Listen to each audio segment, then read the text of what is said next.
Jimmy Buckets back at the beach. Butler back in Miami for the first time since he was traded to Golden State, making his way in the building, seeing old friends, and here's how his old fans welcomed him back.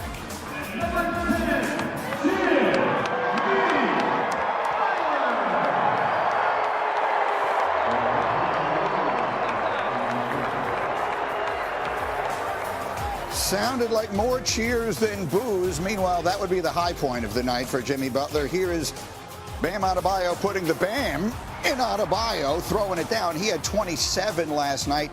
He jumped out to an early lead and really never looked back. And Bobby, Jimmy Butler had a very tough night all around. It looked like the last game we saw Jimmy Butler in a Heat uniform, nondescript, with a whimper. 2 points, 1 of 6 in the first half. Miami had a 17-point halftime lead, and then Carlos Boozer. This game is completely out of it, but look at how does he score on this play? Someone explain that one to me. Great touch right there. This could have had a hell of a game last night. Yeah, he throws it up and it gets it to go, somehow loses it and gets it back. Butler, in the meantime, had 11 points in his return, and they were never in this game. Heat win at 112-86. Here was Jimmy after the action. I mean, this was a huge part of my career. So I continue to say that I'm very grateful, and I ain't spiteful for it towards nobody.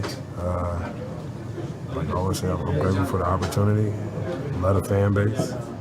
It's not bad. It's not all bad. All right, Booze, what is the first thing we want to say about Jimmy Butler's game last night? I think the Heat took this game personal, and in particular, Bam Adebayo did a great job defensively. They were all over the place. Bam was aggressive from the beginning, had 27 points, 8 rebounds, did a fantastic job guarding Jimmy. I think they wanted to show this is Heat culture.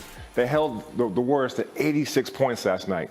Outstanding message from the Miami Heat. When Jimmy Butler sort of questioned the idea that there really is such a thing as Heat culture, you think that bothered them? I think they took that personal in that locker room. They came in that locker room and was like, we are not going to lose this game. We're going to win this game, and we're going to show what Heat culture is. And perhaps they did a little bit of that. How about it, Jay? How about what we saw from Butler last night against the Heat?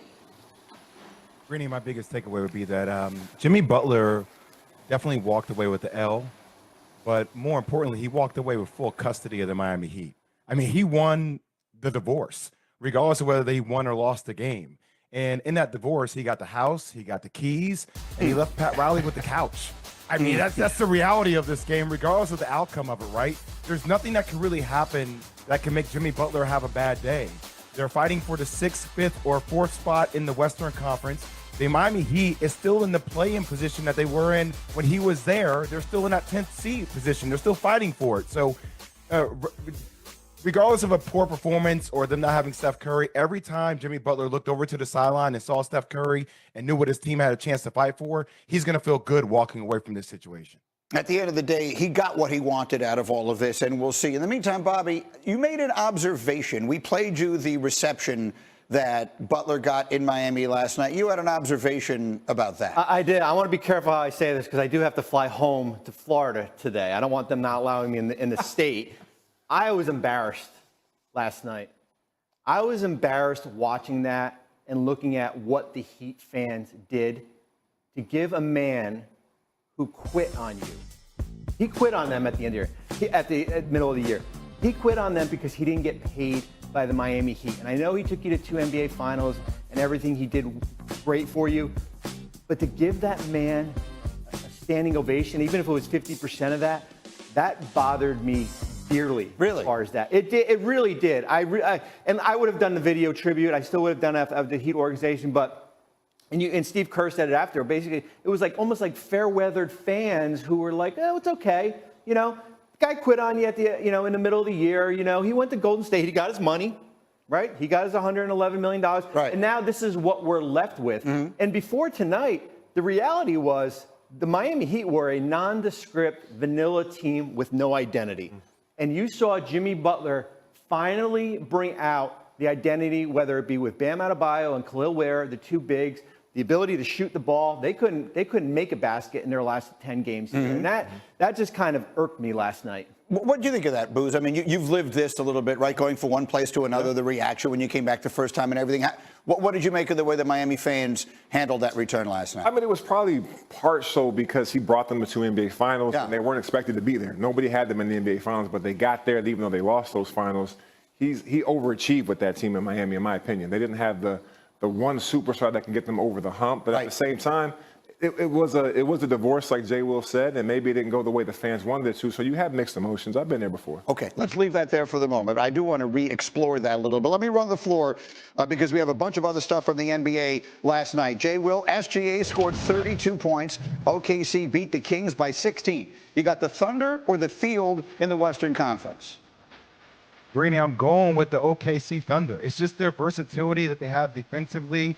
They're a team that can best match up with the Boston Celtics. I don't think there are a lot of teams in the Western Conference that have all the chess pieces that OKC does. Bobby, let's stay in the West because one of the teams we never talk about out there is Houston. Jalen Green had 32 in a win over the Hawks, including a monster dunk. They're 2 games ahead of Denver for the 2 seed. Are they contenders? They are 9-1 in their last 10 games, and nobody's talking about them because they're so young. And young in the playoffs is pretty dangerous. Right. They go either way here. So I would certainly put Houston right up there with any of these teams. Meaning if we're looking for Western Conference Finals. Understood. Western Conference Finals. And then Booz, yeah, Josh Hart and Karl Anthony Towns with triple doubles as the Knicks beat the Mavericks last night. OG Anunoby chipped in with 35. If the Knicks get Jalen Brunson back healthy, I ask this on behalf of every Knicks fan that I hear from in the streets as I walk around all the time. Can they beat Boston in a second-round matchup? No, they cannot. Boston's too deep. They got 3D guys. They got their depth is outstanding. They got guys that can knock down the 3, they can guard their yard, and they help each other defensively. Boston's the favorite coming out the Eastern Conference. They are the favorite. You give the Knicks, on a scale of 1 to 10, 5? 6 games. They could go 6 games. 6 games. Okay, 6 games. Best case scenario, 6 games. That's not the scale I was looking for. Look at Jay Will. Look at Jay Will's face. All right, we have to come back to that. I got to run. We have much more coming up on that as we go. Plus, we head out west. Luka, LeBron, the Hollywood honeymoon.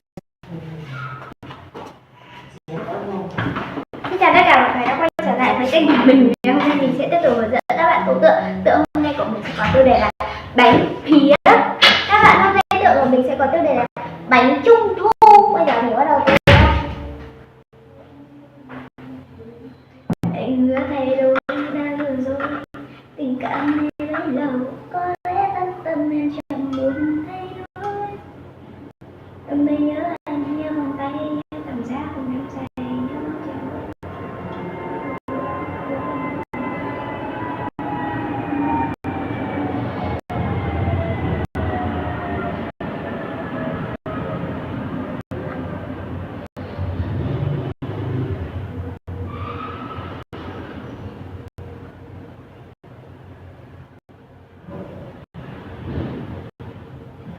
Màu tím nha.